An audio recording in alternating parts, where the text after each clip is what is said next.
Hello everyone. In today's class, we will discuss about moving iron type instruments. So, moving iron type instruments are mainly classified into two types based upon their construction and working principle. So, they are mainly classified into attraction type moving iron instrument and repulsion type moving iron instrument. So, in general, moving iron instruments are mainly used for the measurement of AC and DC quantities, but the majority of the cases they are only used for the measurement of AC quantities. So, in a moving iron instrument, there is a movable system which is connected to the spindle, and the movable system is allowed to move freely when there is a movement in the pointer. Now, we will briefly discuss about the attraction type moving type instrument as well as repulsion type moving type instrument. So, now we will discuss about attraction type MI instrument. So, we will discuss the construction and working principle of attraction type MI instrument. So, let us consider a spindle type structure. Let us consider a spindle type structure which is mounted on the jewel bearings, which is mounted on the jewel bearings, which is mounted on the jewel bearings. This spindle type structure is connected to a pointer. The spindle type structure is connected to a pointer where the pointer is projected on the calibrated scale, where the pointer is projected on the calibrated scale. So, as we are discussing about the attraction type MI instrument, so in order to measure any unknown current quantity, the MI type instruments are mainly having two systems. One is nothing but the fixed system and the other one is nothing but the movable system. So, there will be a force of attraction between the fixed system with respect to the movable system in order to have the movement of pointer. So, in order to measure the unknown current quantity, we are providing a fixed system. That means we will have a fixed structure like this, where to the fixed structure we will connect a unknown current quantity or the current quantity to be measured, and the movable system is connected to the spindle, and the movable system is connected to the spindle, where the movable iron or the movable system is nothing but a soft iron piece. Again I am repeating, the movable iron is nothing but a unmagnetized soft iron piece. So, in order to produce the controlling torque here, we are going for a spring control mechanism. In order to produce the controlling torque, we are going for a spring control mechanism, and in order to produce the damping torque, we are going for a air friction damping. We are going for a air friction damping system. We are going for a air friction damping system. So, this is nothing but the basic construction of a moving iron attraction type instrument, where the pointer is said to be moved along the calibrated scale when there is an attraction force between the moving iron and the fixed coil. Now, coming to the working principle of a MI attraction type instrument, whenever an unknown current quantity is connected to the fixed coil, a magnetic field is produced here,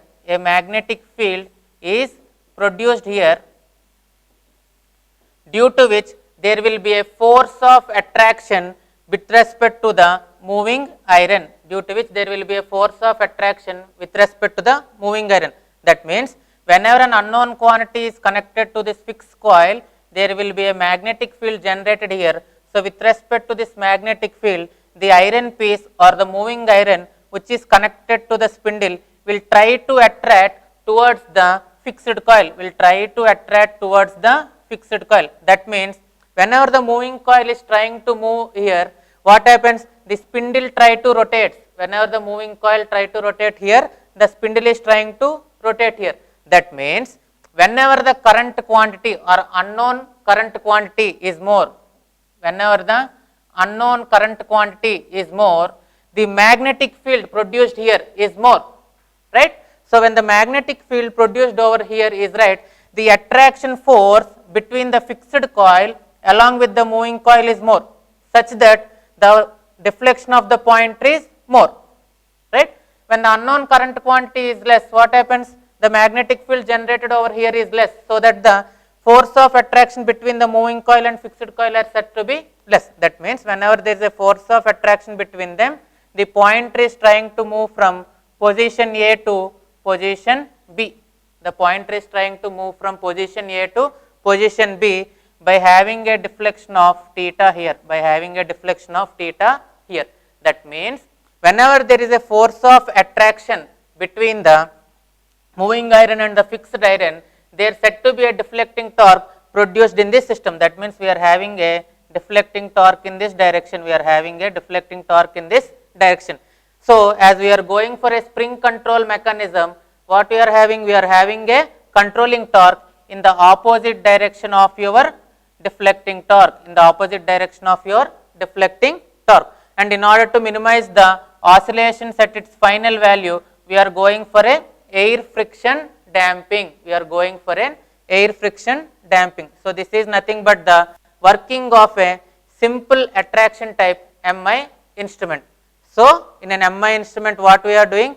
We are connecting a unknown current quantity to the fixed coil, where the fixed coil produces a magnetic field with respect to the unknown current quantity, so that there will be a force of attraction with respect to the moving iron. There will be a force of attraction with respect to the moving iron, where the moving iron is connected to the spindle type structure. That means whenever there is an attraction between the fixed iron and moving iron, the spindle try to rotate like this. The spindle try to rotate like this with respect to the deflecting torque. So, the spindle try to move from point A to point B, right. So, in order to have the settling of the pointer at its final value, we are having a controlling torque, where the controlling torque is produced with the help of a spring control mechanism, and in order to minimize the oscillations at its final value, we are going for air friction damping. We are going for air friction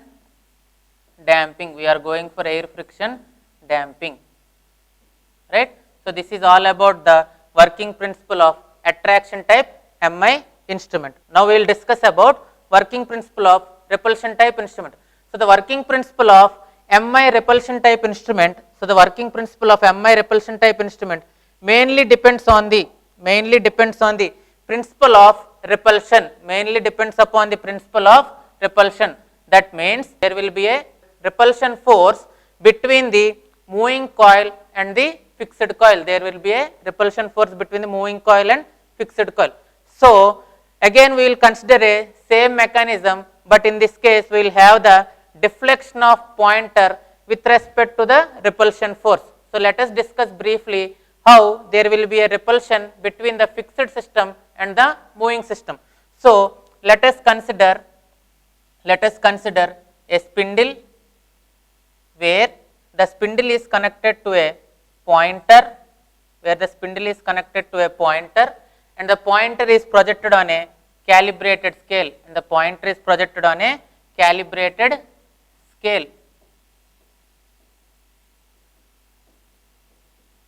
and in order to have free movement of the spindle is placed between two jewel bearings. It is placed between two jewel bearings, right. Now, in order to have a repulsion force in a MI instrument, what we are having? Again we are having two systems. One is nothing but the moving system, and the other one is nothing but the fixed system, where in this case the repulsion occurs in between the moving system and fixed system. That means we are trying to create some repulsion between moving system and the fixed system. So, in this case a repulsion type instrument mainly consists of two vanes, where one vane is connected to the coil, where the coil is connected to unknown current quantity. That means in this case we will have a coil, where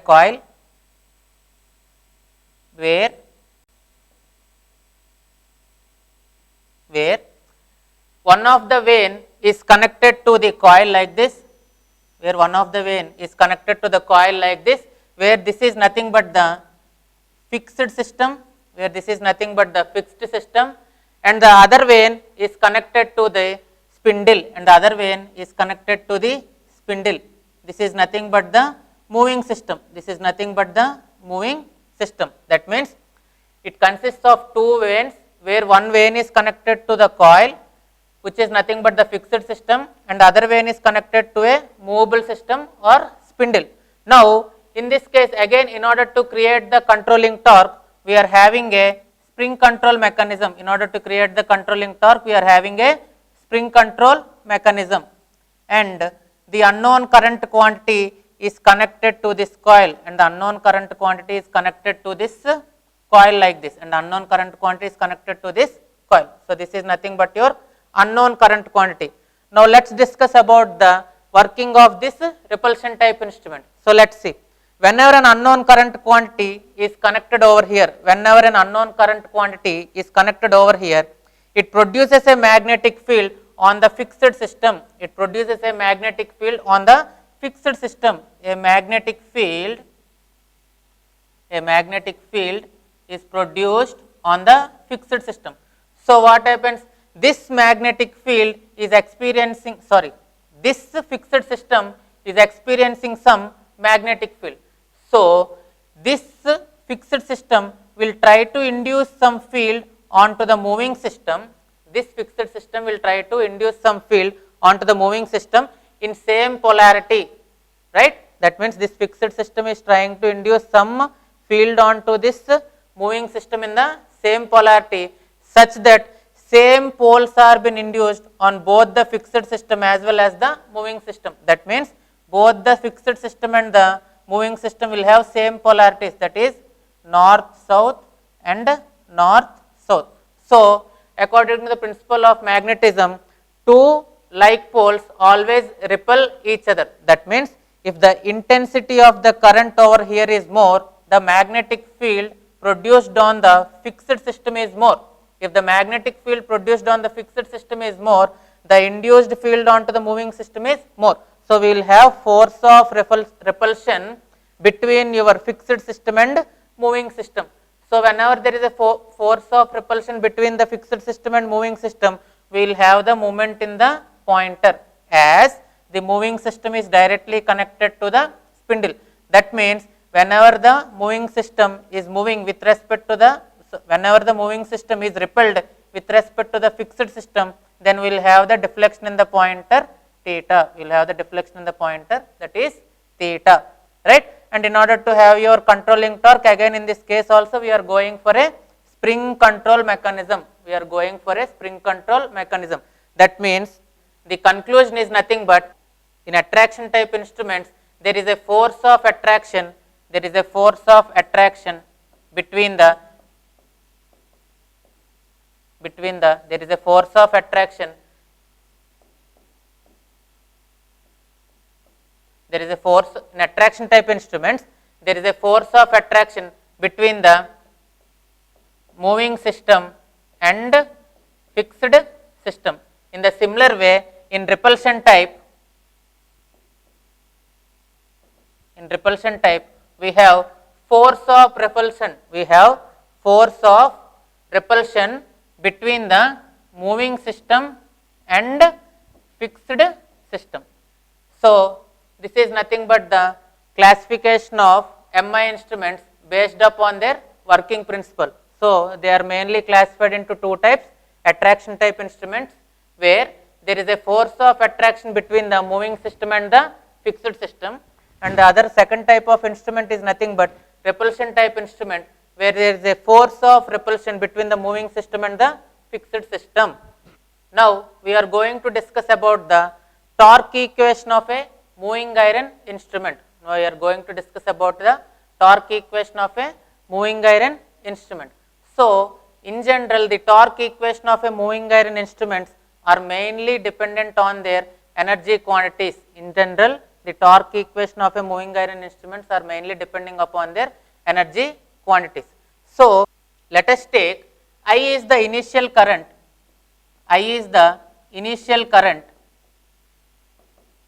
flowing through the system, theta is the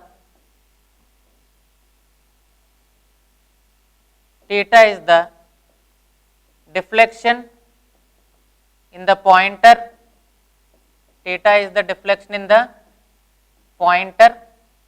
and L is the meter inductance. L is the meter inductance. L is the meter inductance. Now, we are considering a small change in the current value, which is nothing but di. We are considering a small change in the measured current quantity, which is nothing but di. That means we are set to be increasing the current quantity from I to I plus di. That means I am having a small change in the current quantity, which is nothing but di. So, with respect to the small change in the current quantity di, we will have the small change in the deflection d theta. We will have a small change in the deflection d theta. So, whenever there is a small change in the deflection d theta, we are saying to have that there is a small change in the meter inductance, which is nothing but dl. That means, again I am repeating, initially I am having a current value of I, where the current value is increased by di times. We are increasing the current by di times. So, when the current is increased by di times, what happens? The deflection has been changed from theta to theta plus d theta. At the same instant, the meter inductance has been changed from L to dl. That means this is the small change in the meter inductance. Now, in order to have a torque in the system, what we are taking? We are calculating the net torque in an MI instrument. So, in order to calculate the net torque in MI instrument, what you have considered? You have considered there is a small increase in the current, which is nothing but di. So, whenever there is a small increment in the current di, what is happening in the meter? That means initially we are having a calibrated scale and the pointer is at this point, and as the current is given, that means as the initial current is given, the pointer has settled here, but we are increasing the current by di times. So, when the current is increased by di times, what happens? The pointer has been shifted slightly, the pointer has shifted slightly, and the deflection of the pointer initially is theta, but due to the increase in the current, what happens? There is a small deflection, which is nothing but d theta for a current of di, for a current of di. Whenever there is a movement of pointer slightly, when there is a small increase in current, what happens? There is a mechanical displacement of the pointer. That means the mechanical work done at that point, the mechanical work done at that point by the pointer is given by mechanical work done by the pointer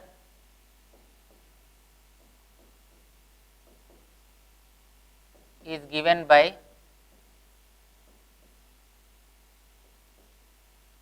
Td into d theta, Td into d theta. Now, in order to have the change in current, we should increase the initial voltage. In order to have the change in current, we should increase the initial voltage. That means, in order to have a change in current by a quantity of di, what we have to do? We have to increase the initial voltage. That means, the initial voltage which is connected across the coil system is nothing but V equal to L d I by dt, V equal to L d I by dt, where the current is changing. But we have already discussed that when there is a change in current, there is a change in deflection. When there is a change in deflection, there is a change in the meter inductance. That means, in this case, we are having L as variable, L as variable. So, our formula for V is equal to,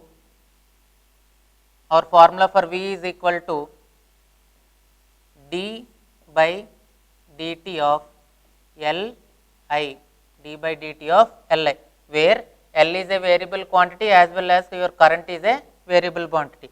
Now, the voltage, initial voltage is equal to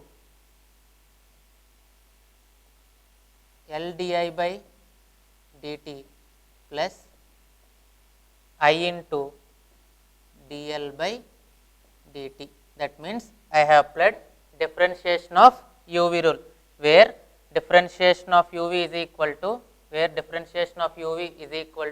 U into V derivative plus V into U derivative, where I am taking L and I as U and V.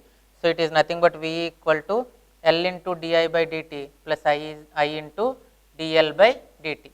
Now this is nothing but the change in the initial voltage. Now we will calculate the change in initial power, we will calculate the change in initial power developed along with the energy. That means finally we will calculate the change in energy, right. Now the change in energy, is given by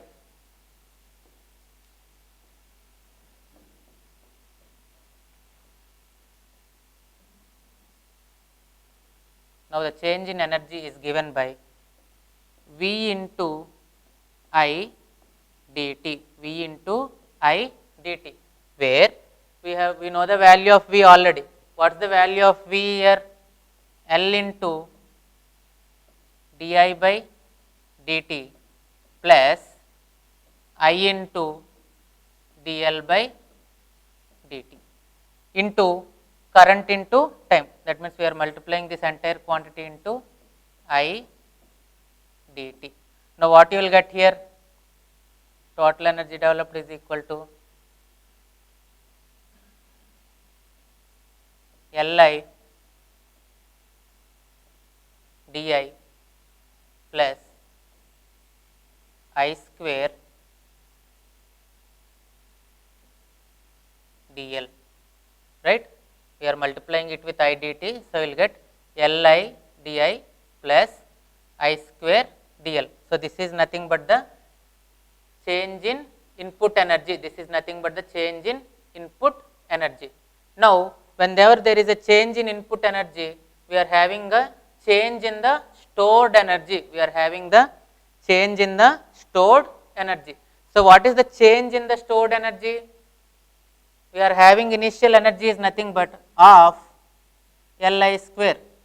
That means energy stored in inductor. Now this energy has been changed to of L plus dl into I plus di whole square. That means the energy stored in an inductance has been changed from of Li square to of L plus dl plus I plus di whole square.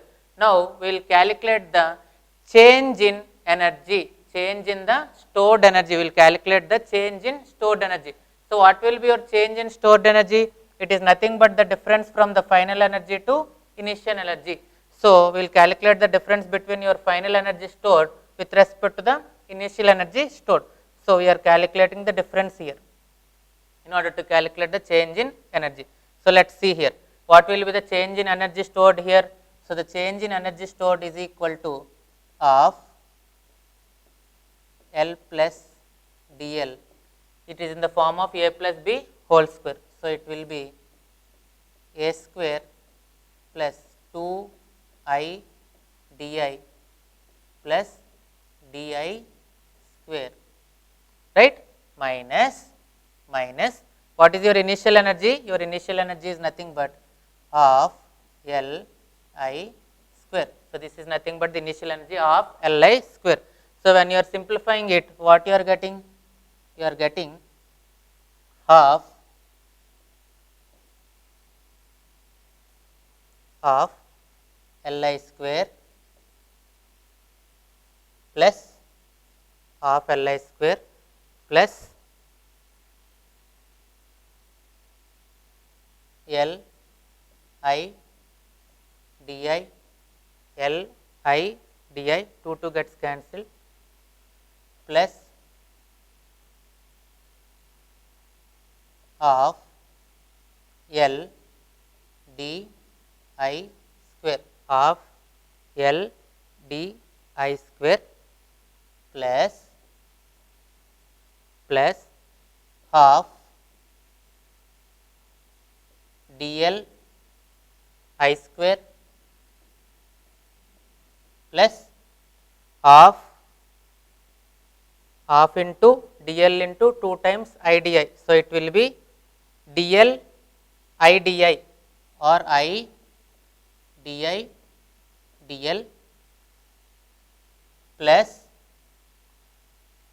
dl into di square 1 by 2 dl into di square minus half Li square minus half Li square. So, half Li square and half Li square will get cancelled. That means we will eliminate this second order terms in this system where we are having smaller quantities. So, what are the second order systems with higher second orders? What are the second order systems here? Those are nothing but half L di square. We will eliminate it. In the similar way, I will eliminate I di into dl, and I will also eliminate half dl into di square. So, we are left out with L I di L I di plus half dl I square, half dl I square. Change in the stored energy is equal to IL di plus half I square dl, and the change in the input energy is equal to Li di plus I square dl. And we have already discussed that the mechanical work done by the pointer is nothing but mechanical work done by the pointer. Mechanical work done by the pointer is equal to Td into d theta, Td into d theta. Now, according to law of conservation of energy, what we are having? According to law of conservation of energy, the change in input energy is equal to change in the stored energy plus mechanical work done. We are having change in input energy is equal to change in stored energy, plus mechanical work done. So, what is the change in input energy here? So, the change in input energy is nothing but Li di plus I square dl, which is equal to change in stored energy. So, what is the change in stored energy? IL di plus half I square dl. And what is the change in mechanical work done by the pointer? So, the change in mechanical work done by the pointer is nothing but Td into d theta, Td into d theta. So, we will simplify this equation. So, when you are simplifying this equation, what you are getting directly? So, IL di gets cancelled over here, right? So, you are left out with Td d theta is equal to Td d theta is equal to half I square dl, half I square dl. That means the deflecting torque of a Mi type instrument, that means the deflecting torque of an Mi type instrument is given by the formula Td is equal to half I square dl by d theta. The deflecting torque Td is equal to half I square dl by d theta, right? Now, as we are going for a spring control mechanism, what is the condition for controlling torque when you are going for spring control mechanism? The condition for controlling torque in the case of spring control mechanism is Tc is equal to Kc into theta, right? And the deflecting torque for a moving iron instrument is equal to half I square dl by d theta. So, as we have already discussed, at equilibrium, your controlling torque must be equal to your deflecting torque. That means, at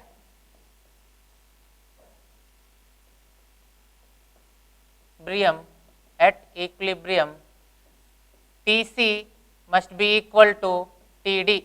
Your controlling torque must be equal to your deflecting torque. So, what you will get here?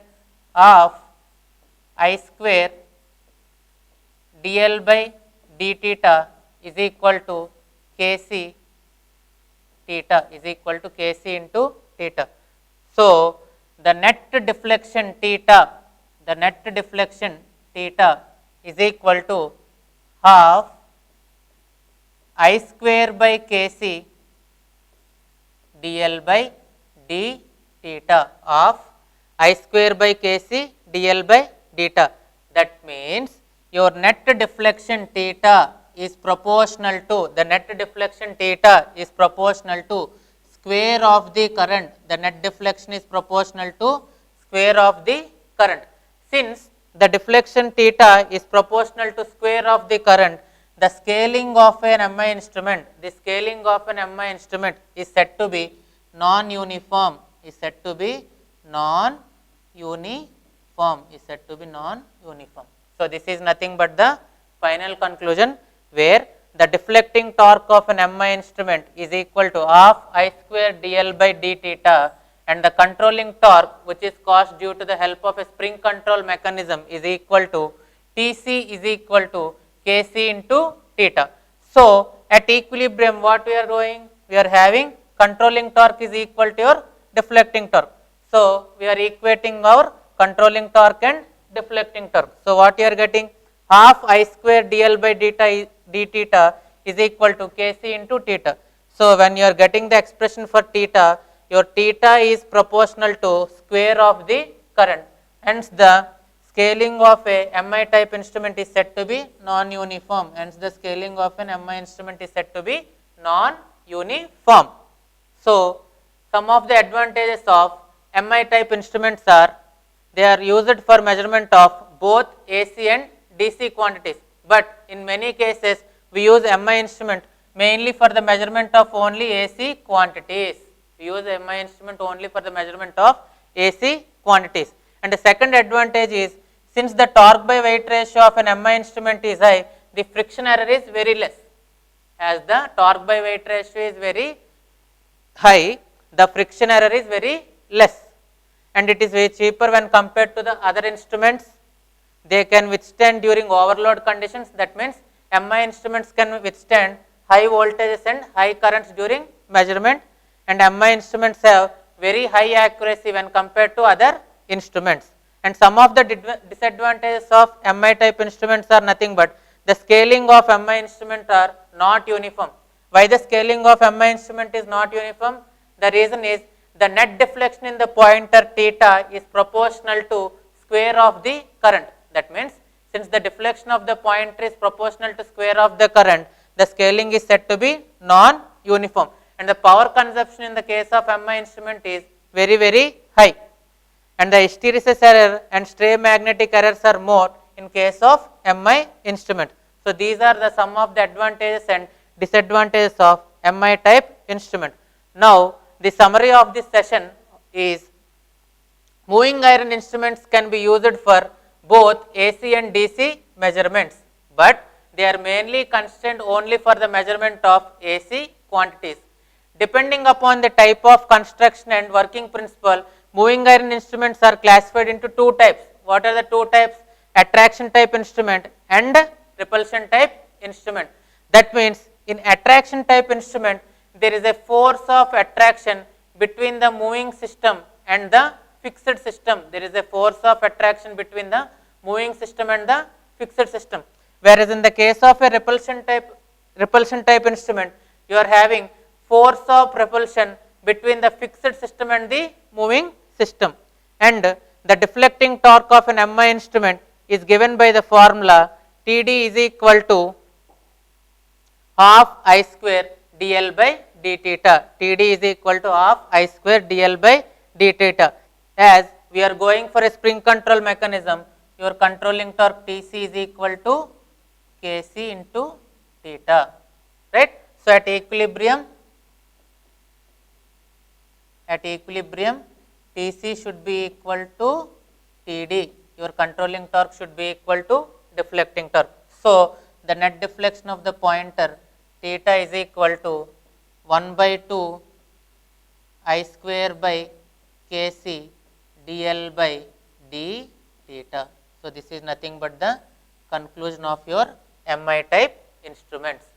So now we will discuss few problems regarding MI type instrument as well as MC type instruments. So let us discuss a problem on moving iron type instruments. So what is the question given here?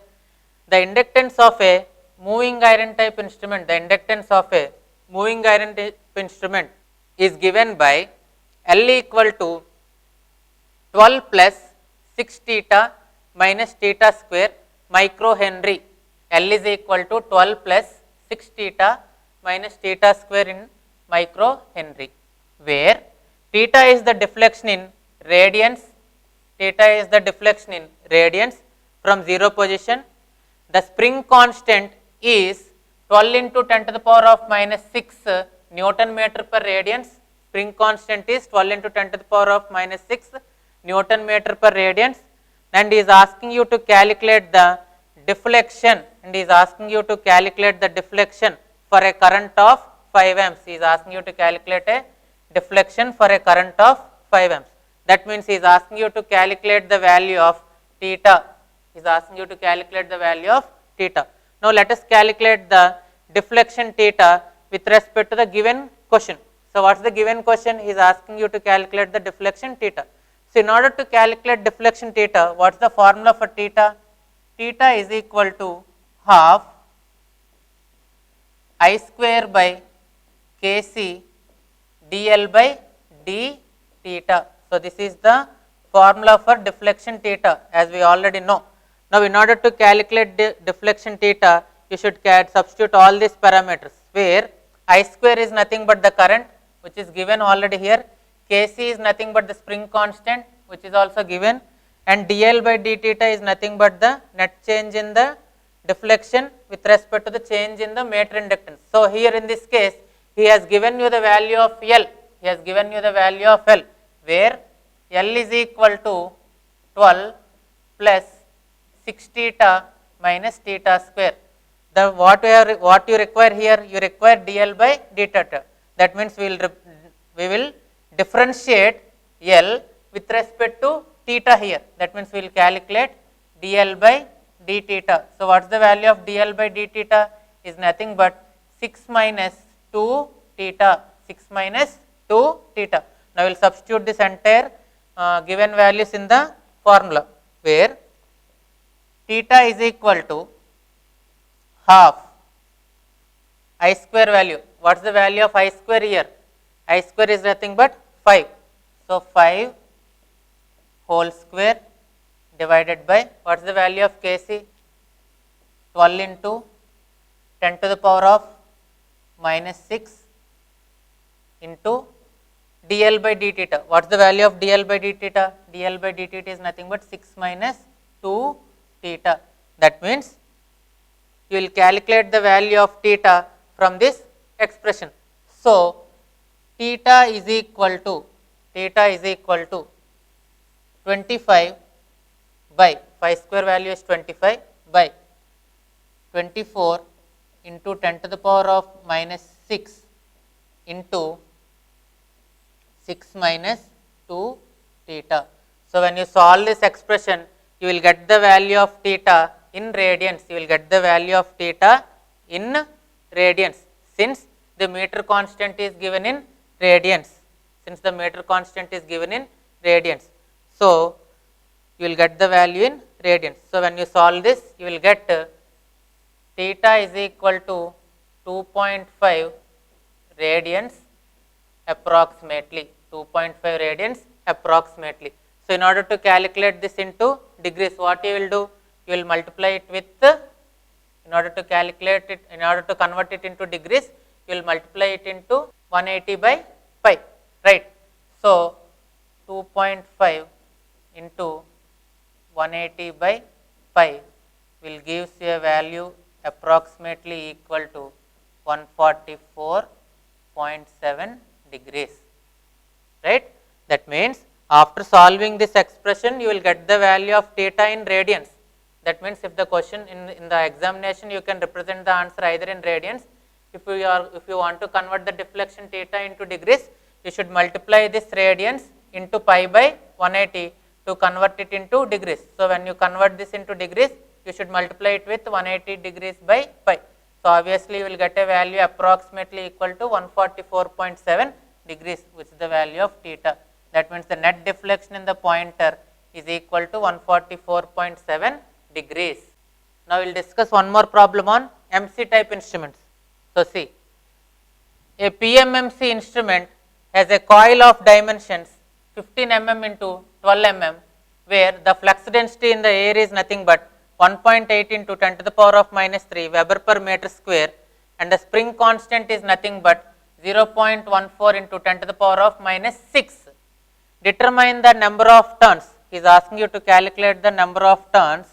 He is asking you to calculate the number of turns to produce a deflection of 90 degrees. To produce a deflection of 90 degrees, where the spring constant in this question is given in terms of radians, right?